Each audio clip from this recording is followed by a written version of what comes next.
السلام علیکم ورحمۃ اللہ وبرکاتہ۔ محمد سلمان صاحب پوچھتے ہیں کہ ننگے سر نماز پڑھنا کیسا ہے؟ جی محمد سلمان صاحب، ننگے سر نماز پڑھنے کی 3 صورتیں ہو سکتی ہیں۔ اگر تو سستی اور لاپرواہی میں ننگے سر نماز پڑھی ہے، یا گرمی کا موسم ہے،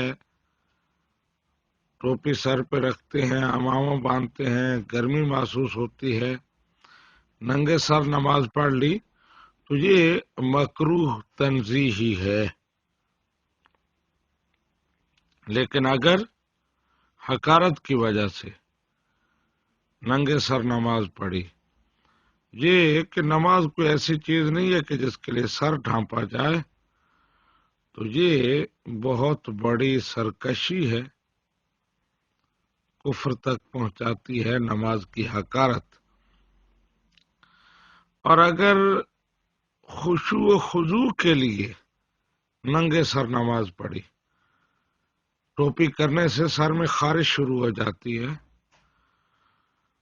کوئی اور پرابلم ہو جاتی ہے جس سے خشوع و خضوع میں خلل واقع ہو جاتا ہے، تو ننگے سر نماز پڑھ لی تو یہ مستحب ہے، ایسا کرنا اچھا ہے۔